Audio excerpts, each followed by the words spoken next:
Jadi gini, quarter life crisis. Oke, jadi di video kali ini aku pengen ngebahas tentang quarter life crisis. Ini salah satu kondisi dimana yang sering dialamin sama anak-anak umur 20 tahunan. Termasuk aku juga sih pernah ngalamin. Tapi sebelum itu sebenarnya apa sih sebenarnya pengertian dari quarter life crisis itu sendiri?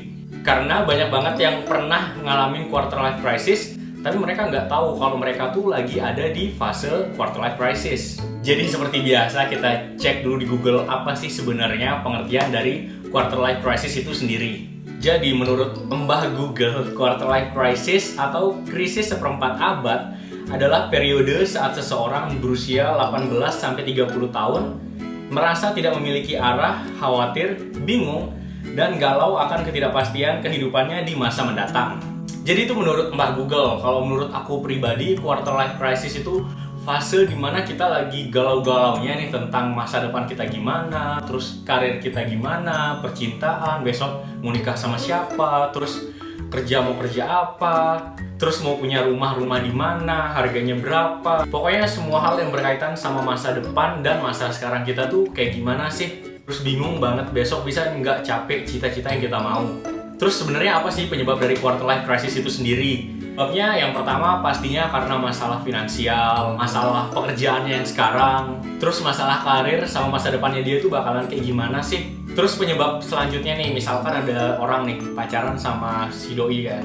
Nah, terus dia udah ngerencanain nih serius bakalan nikah, terus bakalan beginilah begitulah di acara pernikahannya.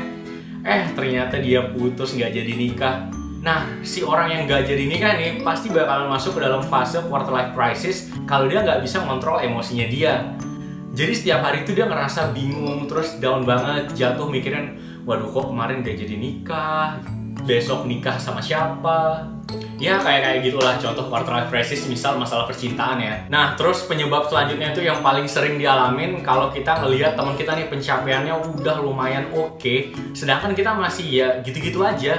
Tiap hari tuh kepikiran kayak, keren nih si A udah punya mobil, udah punya rumah, sedangkan aku masih kayak gini-gini aja nih, luntang lantung lah, makan masih ditanggung orang tua lah. Tiap hari dia cuma kepikiran masalah itu aja, temannya udah di sini, dianya masih di sini. Penyebab selanjutnya quarter life crisis pastinya dari pengaruh social media, karena sama halnya kayak kemarin yang aku bahas di masalah insecurities. Jadi social media tuh pengaruhnya besar banget untuk psikologi seseorang. Nah, kalau kita ngelihat social media, akan di sana tuh banyak banget orang-orang ngepost masalah udah sukses nih umur 20 tahun, ada malahan yang udah sukses umur 18 tahunan.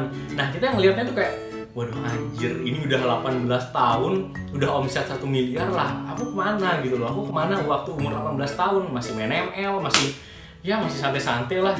Nah, dari postingan gitu aja, kita udah dibuat kepikiran setengah mati kayak, waduh, aku telat nih, dia udah 18 tahun, tapi omsetnya udah 1 miliar, rumahnya oke, mobilnya Mercy, dan masih banyak yang lainnya.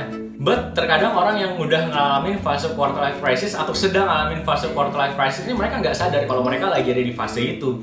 Jadi mereka mikirnya tuh kayak, lagi galau nih, lagi buntu nih, lagi banyak pikiran. Tapi sebenarnya mereka tuh lagi ngalamin fase quarter life crisis. Nah, ciri-cirinya apa sih sebenarnya orang yang lagi ngalamin quarter life crisis itu sendiri? Cirinya nih, yang pertama sering ngelamun, terus sering mikir, sering bingung tentang masa depannya tuh bakalan kayak gimana. Yang kedua, setiap harinya tuh kayak nggak bahagia ngejalanin rutinitasnya. Jadi tiap hari tuh murung, tiap ketemu orang mukanya asem. Jadi benar-benar nggak ada nggak ada happiness dalam hidupnya gitu loh. Ciri selanjutnya apa? Dia minder ngelihat temannya di sosial media. Misalkan mereka lihat nih temannya udah punya mobil nih, terus ketemu nih sama temannya. Pas ketemu tuh mereka makin minder gitu loh, karena ngelihat di sosial media aja anjir keren banget. Pas ketemu pasti kayak, ya udahlah, mungkin emang beginilah hidup. Ciri selanjutnya orang yang kena quarter life crisis itu sulit banget buat bikin keputusan, apalagi keputusan-keputusan besar, karena pikirannya tuh udah mumet banget mikirin besok mau apa lah, minggu depan mau apa, tahun depan mau apa. Nah, keputusan yang di depan matanya dia belum bisa bikin karena kepikiran sama masa depannya dia yang belum tentu kejadian. Terus ciri selanjutnya tuh takut tertinggal, bukan tertinggal sama si doi, ini beda lagi. Ini tertinggal dalam artian kayak tadi nih yang temannya udah di sini, terus dia masih di sini, terus dia kayak ngerasa takut banget nih ketinggalan. Besok dia udah punya Mercy, aku masih gini-gini aja, aku kalah nih, aku ketinggalan nih, aku harus bisa nyusul dia. Tapi si dianya ini tetap kepikiran aja, nggak ada ngelakuin tindakan sama sekali. Terus, apakah aku pernah ngalamin fase quarter life crisis?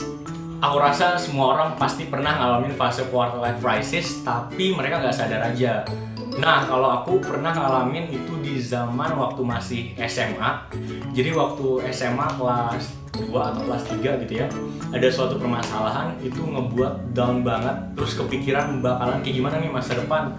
Terus lihat teman-teman yang lain hedon banget hidupnya, terus enak banget pokoknya hidupnya. Jadi mereka santai-santai aja. Terus tapi aku kayak, ini bakalan gimana gitu ya. Besok mau tinggal sama siapa, besok mau kerja apa, terus besok mau nikah sama siapa. Banyak banget kepikirannya gitu. Jadi tiap hari tuh kerjanya cuma di rumah, di kamar, nggak ada keluar karena saking banyaknya pikiran gitu loh, mumet banget. Dan kalaupun keluar itu kayak nggak happy gitu loh, tahu nggak, kayak kepikiran sesuatu, tapi males banget mau ngapa-ngapain. Jadi ikutin arus, nggak ada pelajaran ini itu, galau cuman liatin sosial media, udah cuman kayak gitu aja keseharian selama fase quarter life crisis itu. Nah, selama beberapa hari aku cuman bisa diem di rumah aja kan, mikirin semua ini bakalan kayak gimana sih. Akhirnya aku ngambil keputusan gitu loh, nggak bisa nih gini-gini aja. Karena aku rasa kalau kita terjebak nih di fase quarter life crisis, ya kita nggak bakal bisa jadi apa-apa. Kita nggak bakal bisa kejar cita-cita kita apa, dan kita nggak bisa gitu loh banggain kedua orang tua kita. Ya memang berat banget sih buat kita lepas dari fase quarter life crisis. Tapi kalau kita berusaha nih buat konsisten, buat terus improve 1% setiap harinya, ya aku rasa pasti bisa. Nah terus gimana sih sebenarnya cara aku supaya bisa lepas dari fase quarter life crisis itu? Jadinya waktu fase itu aku mulai nonton YouTube, nonton Instagram yang dimana itu video-video yang ngebangkitin semangat lagi. Karena kan berat banget nih fase quarter life crisis nih, mikirin hal lebih gitu banyak. Akhirnya ke sosmed buka hal-hal yang gitu aja. Misalkan ada hal-hal yang negatif gitu, aku langsung close aja. Atau enggak aku swipe cari hal-hal yang berbau positif supaya bisa lepas dulu nih dari fase quarter life crisis ini. Nah setelah itu aku mulai kayak cari teman-teman atau cari circle yang dimana itu lebih positif lagi, supaya insight-insight yang masuk otak aku tuh lebih oke juga gitu loh. Jadi nggak terlalu kepikiran nih sama masalah fase quarter life crisis itu sendiri. Terus aku juga berusaha buat berhenti bandingin diri sama yang lain, karena aku sadar gitu loh, garis start kita sama orang lain itu kan beda-beda, garis finishnya kita sama orang lain itu juga beda-beda.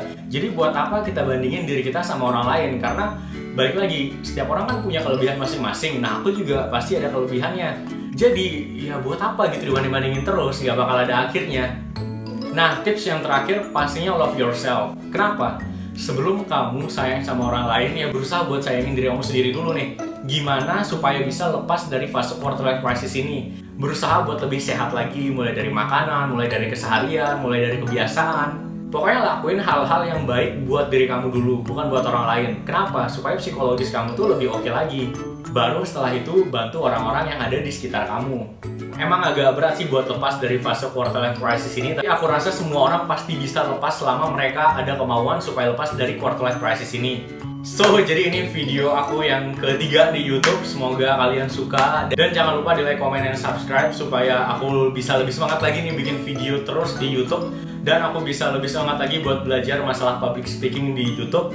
Dan feel free kalau emang kalian ada kritik dan saran dari public speaking aku yang masih kurang, kalian bisa komen di YouTube, di Instagram aku kalau memang dari public speaking aku masih agak kurang. Dan misalkan kalau aku ngomongnya terlalu cepet, terlalu pelan, atau mungkin terlalu terbata-bata, kalian kasih tahu aja gitu. Karena ya aku rasa juga yang kemarin video itu kayak masih agak kurang aja sih public speakingnya. Nggak tahu nih yang sekarang gimana.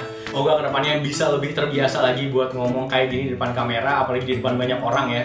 So, sampai sini video ketiga aku. Sampai ketemu lagi. See you!